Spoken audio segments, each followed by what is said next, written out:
Hello friends, welcome to my channel. ನಾವು daily ಒಂದು 10 ನಿಮಿಷ ಮನೆ ಸರಿ ಮಾಡೋಕ್ಕೆ ಟೈಮ್ ಕೊಟ್ಟಿದ್ದೀವಿ ಅಂದರೆ ದೊಡ್ಡದಾಗಿ ಕ್ಲೀನಿಂಗ್ ಮಾಡೋ ಅವಶ್ಯಕತೆ ಇರೋದಿಲ್ಲ. ವರ್ಕಿಂಗ್ ವುಮೆನ್ಸ್ಗೆ ಕೆಲವೊಂದು ಟಿಪ್ಸ್ನ ನಾನು ಮನೇಲಿ ಏನು ಫಾಲೋ ಮಾಡ್ತೀನಿ ಅದನ್ನೇ ಹೇಳ್ತೀನಿ. ನಿಮಗೆ ಖಂಡಿತ ಇದು ಯೂಸ್ ಆಗುತ್ತೆ. ನಿಮಗೆ ಯೂಸ್ ಆಯಿತು ಅನಿಸಿದ್ರೆ ಕಮೆಂಟ್ ಮಾಡಿ, ಕಮೆಂಟ್ ಮಾಡೋದನ್ನ ಮರಿಬೇಡಿ.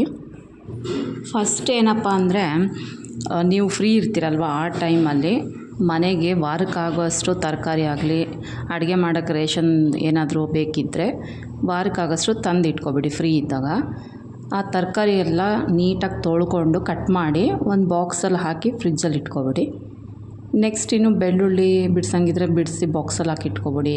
ಸೊಪ್ಪುಗಳೇನಾದರೂ ತಂದಿದ್ದರೆ, ಕೊತ್ತಂಬರಿ, ಪುದೀನ ಸೊಪ್ಪು ಏನಾದರೂ ತಂದಿದ್ದರೆ ಅದನ್ನು ಬಿಡಿಸಿ ನೀಟಾಗಿ ಬಾಕ್ಸಲ್ಲಿ ಹಾಕಿ ಇಟ್ಕೊಬಿಡಿ.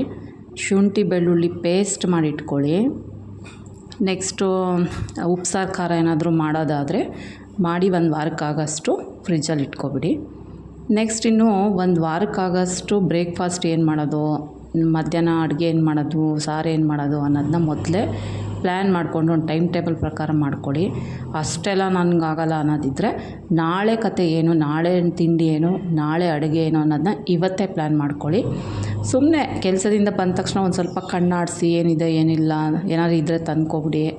ನಾಳೆಗೆ ಏನು ಬೇಕು ಅಡುಗೆ ತಿಂಡಿಗೆ ಅಂತ ಇವತ್ತೇ ಪ್ಲ್ಯಾನ್ ಮಾಡ್ಕೊಳ್ಳಿ. ಹೇಗೂ ತರಕಾರಿ ಎಲ್ಲ ಕಟ್ ಮಾಡಿ ಇಟ್ಕೊಂಡಿರ್ತೀವಲ್ವ, ಇವತ್ತು ಪ್ಲ್ಯಾನ್ ಮಾಡಿಕೊಂಡ್ರೆ ನಾಳೆ ಸ್ವಲ್ಪ ಲೇಟಾಗಿ ಎದ್ದರೂ ನಿಮಗೆ ಸ್ಟ್ರೆಸ್ ಇರೋದಿಲ್ಲ, ಟೆನ್ಷನ್ ಇರೋದಿಲ್ಲ ಅಲ್ವಾ. ಇನ್ನು ಒಂದು ವಾರಕ್ಕಾಗೋಷ್ಟು ಇಡ್ಲಿ ಹಿಟ್ಟು, ದೋಸೆ ಹಿಟ್ಟು ರುಬ್ಬಿಟ್ಕೊಬಿಡಿ. ಚಟ್ನಿ ಪುಡಿನೂ ಹಾಗೆ ಮಾಡಿ ಇಟ್ಕೊಳ್ಳಿ. ಈ ಇಡ್ಲಿ ಹಿಟ್ಟು ಮಾಡಿದ್ರೆ ನೀವು ಉಪ್ಪು ಹಾಕಿದ್ದೀರಾ ಫ್ರಿಜ್ಜಲ್ಲಿ ಎತ್ತಿಟ್ಕೊಬಿಡಿ.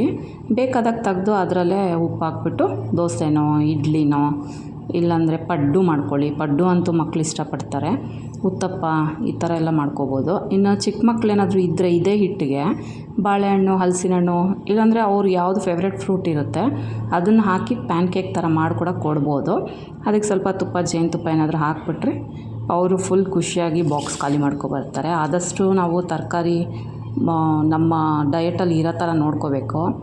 ಉಪ್ಪಿಟ್ಟು, ಚಿತ್ರಾನ್ನ, ಅವಲಕ್ಕಿ ಈ ಥರ ಏನಾದರೂ ಮಾಡೋವಾಗ ಸ್ವಲ್ಪ ಸೊಪ್ಪು, ಸಬ್ಬಸಿಗೆ ಸೊಪ್ಪೆಲ್ಲ ಹಾಕ್ಕೊಳ್ಳೋದು, ಸ್ವಲ್ಪ ತರಕಾರಿ ಹಾಕ್ಕೊಳ್ಳೋದು, ಈ ಥರ ಪ್ರತಿಯೊಂದು ಅಡುಗೆಲೂ ಸ್ವಲ್ಪ ತರಕಾರಿ ಇರೋ ಥರ ನಾವು ನೋಡ್ಕೋಬೇಕಾಗುತ್ತೆ. ಇನ್ನು ಅಡುಗೆ ತಿಂಡಿ ಎಲ್ಲ ಮಾಡಿದ ತಕ್ಷಣವೇ ಪಾತ್ರೆಗಳನ್ನ ತೊಳೆದ್ಬಿಡಬೇಕು. ಮತ್ತು ಅಲ್ಲಿ ಗೋಡೆ ಮೇಲೆಲ್ಲ ಮಾಡಿರೋ ಅಡುಗೆದು ಎಲ್ಲ ಎಗರಿರುತ್ತಲ್ವ, ಅದನ್ನೆಲ್ಲ ಅಲ್ಲೇ ಒರೆಸ್ಬಿಡ್ಬೇಕು. ಶೆಲ್ಫೆಲ್ಲ ಅಲ್ಲೇ ಕ್ಲೀನ್ ಮಾಡಿಕೊಡ್ಬೇಕು. ಆವಾಗ ಒಂದು ದೊಡ್ಡ ಟಾಸ್ಕೇ ನಮಗೆ ಕಂಪ್ಲೀಟ್ ಆಗಿಬಿಡುತ್ತೆ. ಇನ್ನು ಅಡುಗೆ ಆದ ತಕ್ಷಣವೇ ಶೆಲ್ಫೆಲ್ಲ ಕ್ಲೀನ್ ಮಾಡಿಕೊಂಡು ಪಾತ್ರೆಗಳೆಲ್ಲ ತೊಳೆದ್ಬಿಟ್ಟು ಅದೇ ಕೈಯಲ್ಲೇ ಸಿಂಕ್ ಕೂಡ ತೊಳೆದ್ಬಿಡಿ. ಪಾತ್ರೆ ತೊಳೆದಾಗಲೇ ದಿನಕ್ಕೊಂದು ಸಲನಾದರೂ ನೀವು ಸಿಂಕ್ ತೊಳೆದ್ಬಿಟ್ರೆ ಅದೊಂದು ದೊಡ್ಡ ಕೆಲಸ ಮುಗ್ದೋಗ್ಬಿಡುತ್ತೆ. ಇನ್ನು ಒಂದು ವಾರಕ್ಕೆ ಎಷ್ಟು ಬೇಕಷ್ಟು ಯಾವ ಕಾಳು ಬೇಕು ನಿಮಗೆ ಆ ಕಾಳನ್ನು ಮೊಳಕೆ ಕಟ್ಟಿ ಇಟ್ಕೊಬಿಡಿ. ಮನೆಯಲ್ಲೇ ಆದಷ್ಟು ತಿಂಡಿಗಳನ್ನ, ಅಡುಗೆಗಳನ್ನ ಮಾಡ್ಕೊಳ್ಳೋದು ಕಲೀರಿ. ಮನೆಯಲ್ಲೇ ಆದಷ್ಟು ಮೊಳಕೆ ಕಾಳನ್ನ ನೀವೇ ಮಾಡ್ಕೊಳ್ಳೋದು ಕಲೀರಿ. ನಿಮ್ಗೆ ಬೇಕಂದರೆ ಮೊಳಕೆ ಕಟ್ಟೋದು ಹೇಗೆ ಅಂತ ನಾನು ವೀಡಿಯೋ ಮಾಡ್ತೀನಿ.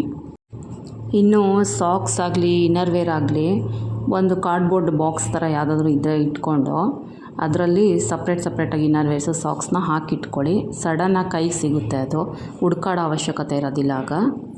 ಇನ್ನು ದೇವ್ರ ಪೂಜೆ ಎಲ್ಲ ಮಾಡೋದಿರುತ್ತೆ. ನಾವು ತಲೆ ಸ್ನಾನ ಮಾಡೋ ದಿನವೇ ವಾಶ್ರೂಮ್ಸ್ ಎಲ್ಲ ಕ್ಲೀನ್ ಮಾಡ್ಕೊಬಿಟ್ರೆ ಒಂದು 10 ನಿಮಿಷ ಬೇಗ ಹೋಗಿ ಅದು ಒಂದು ದೊಡ್ಡ ಕೆಲಸ ಮುಗಿಯುತ್ತೆ. ಬಟ್ಟೆ ಫಸ್ಟ್ ವಾಷಿಂಗ್ ಮಿಷಿನ್ಗೆ ಹಾಕಿ ಮಿಕ್ಕಿದೆಲ್ಲ ಕೆಲಸ ಮಾಡ್ಕೊಳ್ಳೋಷ್ಟೊತ್ತಿಗೆ ಬಟ್ಟೆ ಆಗಿರುತ್ತೆ. ಅದನ್ನು ಒಣಗಿದ ತಕ್ಷಣವೇ ತಂದು ಮಡಚಿಟ್ಕೊಬಿಡಿ. ಯಾವುದೇ ಒಂದು ವಸ್ತು ನಾವು ತೊಗೊಂಡಿದ್ದೀವಿ ಅಂದರೆ ಮತ್ತೆ ಅದೇ ಜಾಗಕ್ಕೆ ರಿಪ್ಲೇಸ್ ಮಾಡಬೇಕು. ಆಗ ನಮಗೆ ಹುಡ್ಕಾಡೋದು ತಪ್ಪುತ್ತೆ. ಮಕ್ಳಿಗೂ ನಾವು ಇದನ್ನೇ ಹೇಳ್ಕೊಡ್ಬೇಕಾಗುತ್ತೆ. ಇನ್ನು ರಾತ್ರಿ ಹೊತ್ತು ಊಟ ಎಲ್ಲ ಆದಮೇಲೆ ಪಾತ್ರೆ ಎಲ್ಲ ತೊಳೆದು ಅಡುಗೆ ಮನೆ ಶೆಲ್ಫೆಲ್ಲ ಕ್ಲೀನ್ ಮಾಡಿ ಮಲಗಿದ್ರೆ ಬೆಳಗ್ಗೆಗೆ ನಮಗೆ ಹೆಚ್ಚಿನ ಕೆಲಸ ಇರೋದಿಲ್ಲ. ಈ ಥರ ಕೆಲವೊಂದು ಟಿಪ್ಸ್ನ ಫಾಲೋ ಮಾಡೋದ್ರಿಂದ ಮನೆಯೂ ಕ್ಲೀನಾಗಿರುತ್ತೆ, ನಮಗೂ ಟೆನ್ಷನ್ ಇರೋದಿಲ್ಲ. ಆರಾಮಾಗಿ ನೀವು ಸ್ಟ್ರೆಸ್ ಫ್ರೀಯಾಗಿ ಫ್ಯಾಮಿಲಿ ಜೊತೆ ಟೈಮ್ ಸ್ಪೆಂಡ್ ಮಾಡ್ಬೋದು, ಮಕ್ಳಿಗೆ ಟೈಮ್ ಕೊಡ್ಬೋದು. ನಿಮ್ಗೆ ಈ ಟಿಪ್ಸ್ ಏನಾದರೂ ಇಷ್ಟ ಅಂದರೆ ಚಾನಲ್ನ ಸಬ್ಸ್ಕ್ರೈಬ್ ಮಾಡಿ. ನಿಮಗೆ ಟಿಪ್ಸ್ ಯೂಸ್ ಆಗ್ತಿದೆಯಾ ಇಲ್ವಾ ಅಂತ ನನಗೆ ಕಮೆಂಟ್ ಮಾಡಿ. ಹಾಗೆ ಫ್ರೆಂಡ್ಸು ಕೂಡ ಶೇರ್ ಮಾಡಿ.